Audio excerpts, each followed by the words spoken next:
Hi friends नमस्कार जय जगन्नाथ आपण समस्त को मो चैनल वेलकम। मु आज आपण सहित गोटे शूर रिव्यू वीडियो शेयर करी। मुझे फ्लिपकार्ट रू ऑर्डर करी तो चलतु अनबॉक्स करवा। ये एमती किसी पैकिंग रे आसला एटा को DIY अच्छी या निजे इंस्टॉल करने पड़ो। देख पारे मु या वालनट आ व्हाइट कलर कॉम्बिनेशन ऑर्डर करी। देखिपे ये किसी एमती पैकिंग होगी या आम ट्राए करूँ इंस्टॉल करने किंतु है ना जस्ट बेसटा को बन पार्लु। तापर आम कारपेंटर डाकिकी या आम इंस्टॉल करूँ। या जदि आप कारपेंटर डाकी करेंगे तो भल फिनिशिंग आप निजे भी करें किंतु यार किसी गाइड बुक नाला डेमो दे नाला तेणुक आम कारपेंटर डाकिकी या करूँ। ये पूरा रेडी हो सारापर देखिपे केते सुंदर है।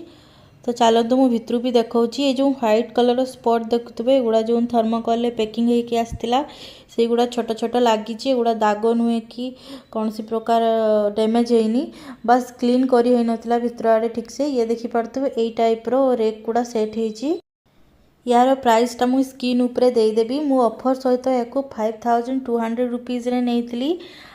तो देखिपे तो चलतु मुझे शूज अरेंज करी एथिरे होल शूज धरुची देखिबा। तो जदि मो हिसाब रे लगुच जदि 3 ରୁ 4 जन आपण फैमिली मेंबर थिबो तो आराम से एथिरे रखी पारिबे आपण शूज। आउ एथिरे गोटे बहुत बढ़िया लुक भी दबो ए टाइप रो शू रेकरे। देखि पारुथिबे गोटे लाइन रे 3 हल जूता रहिला परे भी किछि स्पेस रहउची।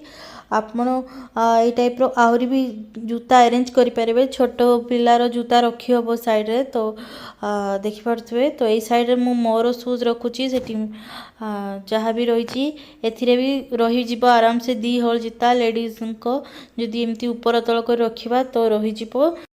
तो चलतु मो पाखे जहाँ भी अच्छी मुझे जल्दी जल्दी सब को अरेंज कर दूची। तो मुझे एमती ऊपर तल करी भी अरेंज करें।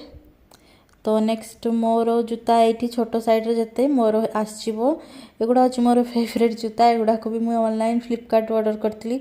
तो चलतु एगुड़ा को भी मुझे रखीदेली सब देखिपे एतकी जूता रहा भी काफ़ी स्पेस रोचे। मु रेगुलर स्लीपर किसी रखीनी जहाँ जोगुड़ा कि बाहर को पिंधि जावा से गुड़ा ही रखी।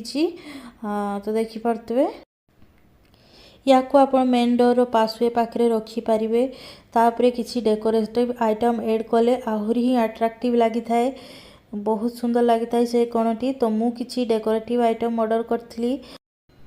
ये छोट छोट प्लांटर रे मु गोटे आर्टिफिशियल फ्लावर आ गोटे रियल प्लांट ये जो कैक्टस प्लांट टी मु रखीदेली। तापर ये भी गोटे रियल प्लांट थिला मो पाखरे या भी मु रखीदेछि मझे। तापर जो कांथ अच्छी से कांथरे मु गोटे छोट वाल पेंटिंग ऑर्डर करी। एगुड़ा बहुत चीप थाए ऑनलाइन आपको मिल जाए। एगुड़ा स्टिकर कौन सी टाइप आपको कंटा बाड़ाई पड़ो ना। तो देखिपे लगे सारापर ना या जगार आपण जो मिरर डेकोरेटिव आइटम आसे ताकू भी रखिपारे। ता पाखरे गोटे छोट कारपेट टाइप रो भी दे पारिबे लुक आहरी अट्राक्टिव लगे। नहले बड़ टाइप रो डोरमेट भी दे पारिबे। जदि घर एंट्रांस रे टाइप रो शुरू एक आउ डेकोरेशन होता है तो बहुत पॉजिटिव फील हुए।